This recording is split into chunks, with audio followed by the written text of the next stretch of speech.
আসসালামু আলাইকুম। কেমন আছেন সবাই? আশা করি ভালো আছেন। আমিও আছি আলহামদুলিল্লাহ। তো বাঙালি সস্তায় অভ্যস্ত। ভালো জিনিস বাঙালির চোখে ধরে না, সস্তা জিনিস বাঙালি তাড়াতাড়ি চিনতে পারে। কেন বললাম এই কথাটা? আজকে আমি দুটি বিষয় নিয়ে আলোচনা করব। যদিও এরকম ভিডিও করার ইচ্ছা আমার ছিল না, বা কখনো করিও নাই, আর করতামও না, কিন্তু প্রসঙ্গত এই কথাগুলা না বলে থাকতে পারলাম না। সেটা হচ্ছে ছোট ইউজার এবং বড় ইউজার, এই দুইজনের চরিত্র নিয়ে।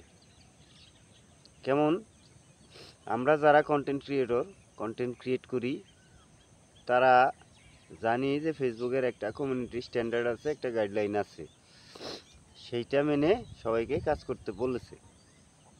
তো আসেন আগে পার্ট 1 ছোট ইউজারদের নিয়ে আলোচনা করি। তো ছোট ইউজাররা কি করে? সারাদিন বসে বসে ভিডিও দেখে, কমেন্ট করে, লাইক করে, ঠিক আছে, কন্টেন্ট বানায়, কিন্তু এর মধ্যে থেকে কিছু ইউজার করে কি, কপি করে। তাদের নিজেদের কোনো প্রতিভা বিকাশের চিন্তা নাই, তাদের নিজেদের কোনো কন্টেন্ট ক্রিয়েটের চিন্তা নাই। তারা বিভিন্ন বড় বড় ইউজার, সেলিব্রিটি যারা, তাদের ভিডিওগুলা কপি করে ছেড়ে দেয়। কেন রে ভাই? আপনাকে তো ফেসবুক বলেই দিছে যে আপনি নিজের ভিডিও তৈরি করে নিজে পাবলিশ করেন। আপনার নিজের ফেসবুক কিন্তু গাইডলাইনে দেখেন, প্রথম ভয়েসের যে অপশনটা, ওইখানে প্রথম লাইন বলছে যে we are respect your own voice. তাহলে আমরা নিজের ভয়েস দিয়ে ভিডিও করে তারপরে কন্টেন্ট সেইটা এডিট করে যেইভাবে হোক ছেড়ে দিতে বলছে।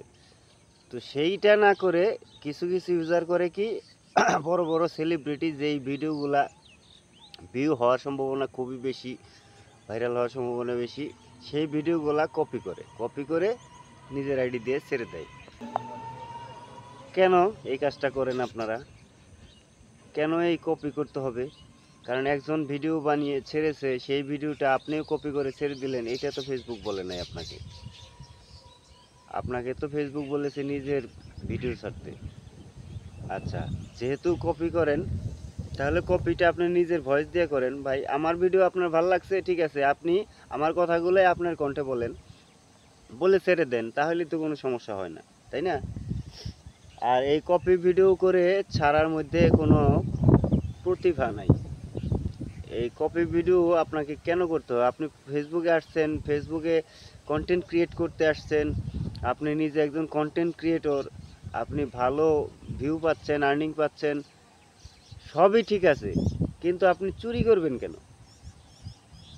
ফেসবুক কি চুরি করার প্ল্যাটফর্ম? ফেসবুক হচ্ছে প্রতিভা বিকাশের প্ল্যাটফর্ম। এখানে একজনের ভিডিও আরেকজন চুরি করে সেইটা নিজের কন্টেন্ট বলে চালিয়ে দিচ্ছেন, এডিট করে, সেইটা ভয়েস ট্র্যাক চেঞ্জ করে বা আপনার থাম্বনেল চেঞ্জ করে সেটা চালিয়ে দিচ্ছেন। এইটা কি ঠিক হচ্ছে? ফেসবুক কি এইটা করতে বলছে আপনাকে? করতে বলে নাই। তাহলে এইগুলা কেন করেন আপনারা? আপনাদের নিজের কোনো প্রতিভা নাই? আপনি ভাই যাকে ভালো লাগে তাকে ফলো করেন, ঠিক আছে, তার যার ভিডিওগুলো ভালো লাগে সেই আঙ্গিকে আপনি ভিডিও তৈরি করেন। আপনার বুলডোজার দিয়ে পেটের মধ্যে গুতাইলে 2 লাইন বের হয় না, ঠিক আছে, মানলাম। আপনি, আপনার প্রতিভা নাই, আপনি 2 কথা লিখতে পারেন না, বা ক্যামেরার সামনে বলতে পারেন না।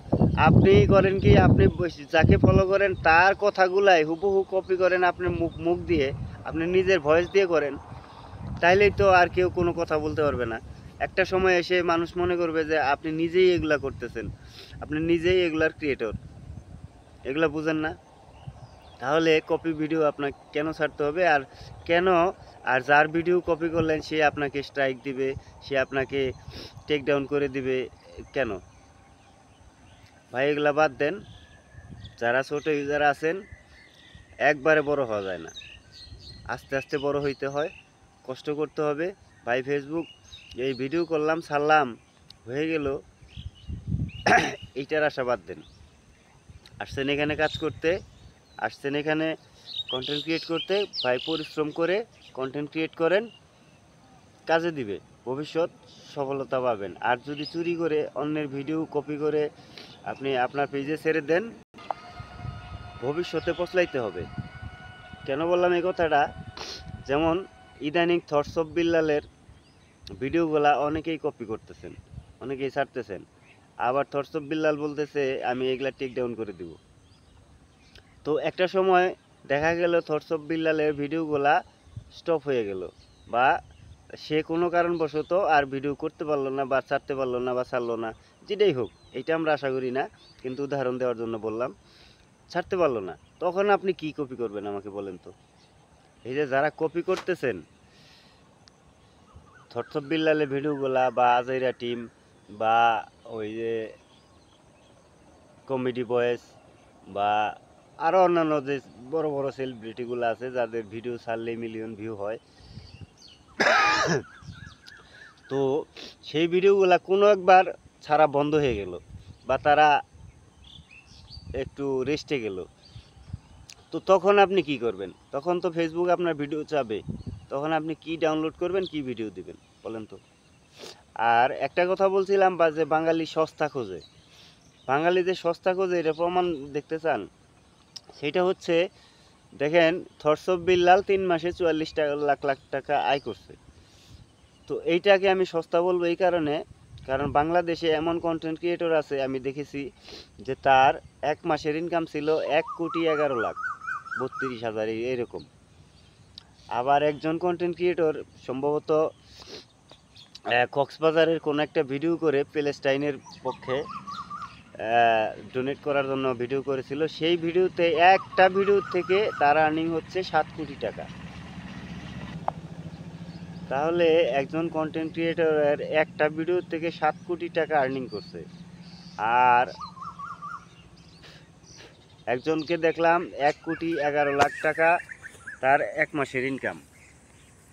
আবার এই যে কাফি ভাই, দেখেন কাফি ভাইয়ের ইনকাম কিন্তু 1 মাসে 45-50 লাখ টাকা। তাহলে সেইগুলাকে ফলো করেন না কেন? সেইগুলাকে আপনারা ফলো করেন, সেইগুলাকে কপি করে দেখান, দেখি আপনারা কি পরিমাণ চুরি করতে পারেন, কি পরিমাণ কপি করতে পারেন। ওগুলা পারবেন না, কারণ ওগুলা দামি কন্টেন্ট, আপনারা সস্তা খোঁজেন।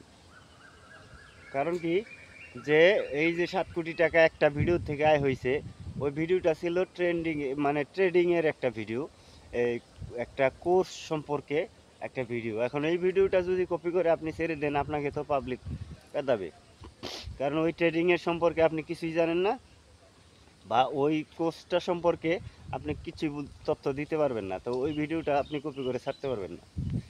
একটা ভিডিও দেখলাম নাইজেরিয়া বা উগান্ডার ওই দিকের, একটা ভিডিওতে 600 মিলিয়ন ভিউ হয়েছে। ওই ভিডিওটা আপনি ছাড়তে পারবেন না কেন? কারণ ওরা অ্যাডাল্ট জাতীয় ভিডিও ছাড়ছে, আমাদের এইদিকে এশিয়াতে অ্যাডাল্ট এলাও না, ওদের জন্য এলাও। তো ওই ভিডিওটা আপনি ছাড়লে আপনি সামাজিকভাবে হেও হয়ে যাবেন, ওগুলা ছাড়তে পারবেন না, কারণ 600 মিলিয়ন ভিউ হচ্ছে। আবার দেখলাম কিছু কিছু ভিডিও মিলিয়ন মিলিয়ন ভিউ হয়, সেই ভিডিওগুলা কোনো একটা কোর্স সংক্রান্ত, তো সেই ভিডিওগুলা এত ভালো, এত চমৎকার, সেগুলা তো কপি করতে পারবেন না। কিন্তু পারবেন কি, এই যে 2 লাখ 4 লাখ 5 লাখ টাকা ইনকাম করে, এই ভিডিওগুলা কপি করতে পারবেন। বাঙালি এই জন্য সস্তা খোঁজে, এই সস্তায় বাঙালির তীরবস্থা। যাই হোক, আপনারা সস্তা খোঁজেন, আমি আমি তো ভিডিও করি, দেখেন আমার ভিডিওগুলা, যে এই যে থটস অফ বিল্লাল যখন ভাইরাল হয় নাই, তার আগে আমার এই থটস অফ বিল্লালের মতো এরকম ভিডিও আমার করা আছে। কই, আমি তো তাকে কপি করলাম না, তাহলে আমাকে তো কেউ বললো না যে থটস অফ বিল্লালকে কপি করেছেন। সো বাদ দেন, এগুলা বাদ দিয়ে ভালো হয়ে যান, নিজের ভিডিও করেন, নিজে ছাড়েন। আচ্ছা, এরপরে আসি সেকেন্ড পার্ট, যেটা বড় বড় আইডি যারা এখন সেলিব্রিটি হয়ে গেছে, ঠিক তাদের কথা বলতেছি, যে তারা কি করতেছে। তারা একটা সময় নতুন ছিল, আপনাদের মতোই এই ছোট ইউজার ছিল। তো আমরা করছি কি, ছোট ইউজার যারা, এদের ঠেলে ঠেলে ঠেলে ঠেলে উপরে তুলে দিছি, সেলিব্রিটি বানিয়ে দিছি। এখন তারা করতেছে কি, আপনি তার কন্টেন্ট কপি করতেছেন, এতে করে তার লাভ হচ্ছে, কিন্তু সে তো এইটা বুঝতেছে না, কারণ সেলিব্রিটি হয়ে গেছে, তার মাথা এখন অন্যদিকে, সে তার পায়ের নিচে এখন হাওয়ায় ভেসে বেড়ায়। তো তারা করতেছে কি, আমি এই যে কিছুদিন আগে কয়েকটা ভিডিও দেখলাম, যে থটস অফ বিল্লাল বলছে যে আমার ভিডিও যারা চুরি করে, যারা এই আমার সম্পদগুলো চুরি করে নিচ্ছে, আমি তাদের টেকডাউন করে দেব। কেন রে ভাই, আপনি তো এইভাবেই সেলিব্রিটি হয়েছেন, কারণ আপনার ভিডিও যত কপি হবে, দেখেন আমি একটা উদাহরণ দিই, যে আপনি ভিডিও ছাড়ছেন, আপনার ভিডিও একটা ভিডিও 1 মিলিয়ন ভিউ হইল। এখন ওই ভিডিওটা যদি আমি কপি করে ছাড়ি, তাহলে আমার যে ভিউয়ার্স আছে এরা আপনাকেই দেখবে। এরপর এরকম করে যদি 1000 মানুষ আপনার ভিডিও কপি করে, তাহলে ওই 1000 মানুষের যে ভিউটা, পুরা ভিউটা কিন্তু আপনি পেলেন না, ঠিক আছে, কিন্তু ভিডিও মূলত আপনাকেই চিনলো, আপনাকেই জানলো। এইভাবেই তো আপনারা বড় বড় সেলিব্রিটি যারা, তারা ভাইরাল হয়েছেন, তারা বড় হয়েছেন। তাহলে কেন তাদের পেজ স্ট্রাইক দিবেন বা কেন তাদের টেক ডাউন করে দিবেন, এইটা আমার মাথায় আসে না। কেন আপনারা সেলিব্রিটি হয়ে গেছেন এই জন্যে? ভাই, ছোট ইউজারদের সাথে রাখেন, ছোট ইউজার যারা, তাদের সহায়তা করেন। তো কপি করতেই পারে, কপি করলে তো আপনারই লাভ, কারণ যারা আপনাকে চিনে না তারাও চিনলো। একটা সময় দেখা গেল যে যদি 100 জন কন্টেন্ট ক্রিয়েটর আপনার ভিডিও কপি করে ছেড়ে দেয়, একটা সময় ওই ভিডিওগুলা দেখা গেল অ্যাট দ্য সেম টাইম আপনার সব ফেসবুকে যত ভিডিও আছে সব আপনার ভিডিও। কিভাবে? সকল ইউজার আপনার ভিডিও কপি করে ছাড়লো, দেখবেন আপনার ভিডিও ছাড়া ফেসবুকে আর কিছু নাই, ফেসবুক পুরাটাই আপনার ভিডিওতে চলতেছে। তাহলে আপনি কেন তাদের টেকডাউন দিবেন, কেন স্ট্রাইক দিবেন? এটা তো আপনার ভালোর জন্য করছে। তো আপনাকে ব্যবহার করে যদি অন্য কেউ উপকৃত হয়, এই যে থটস অফ বিল্লাল বলছে, সেদিন দেখলাম যে ইঁদুরে ধান কেটে নিলে কৃষক তো রক্ষা করতেই হবে। ভাই, ইঁদুরে ধান কেটে নেওয়া আর কন্টেন্ট ক্রিয়েট বা কন্টেন্ট চুরি করে ব্যবহার করা এক বিষয় হইল? এখন আমি যদি উল্টা উদাহরণ দেই, কি বলবেন? যে আপনি একটা বাইক কিনছেন, অবশ্যই আপনি বাইক চালান, এখন আপনার বন্ধু বান্ধব যদি আপনার বাইকটা চায়, আপনি তাকে দিবেন না? এখন আপনার কোনো একটা বন্ধুর বিপদ আসলো, একটু দ্রুত যাইতে হবে, তো সে যদি বলে যে ভাই তোমার বাইকটা দাও, আমার একটু জরুরি কাজ, বিপদ, তাহলে তোমার বাইকটা নিয়ে আমি একটু তাড়াতাড়ি যাবো, দিবেন না? অবশ্যই দিবেন। তো সেইভাবে চিন্তা করেন, আপনার নাম দিয়েছেন থটস অফ বিল্লাল, অথচ আপনার থটসে তো নিম্নমানের হতে পারে, এইটা আমরা ভাবতে পারি নাই। তো আশা করি আমি কি বলতে চেয়েছি ভিডিওতে বুঝতে পেরেছেন। সবাইকে ধন্যবাদ, ভালো থাকবেন, আসসালামু আলাইকুম।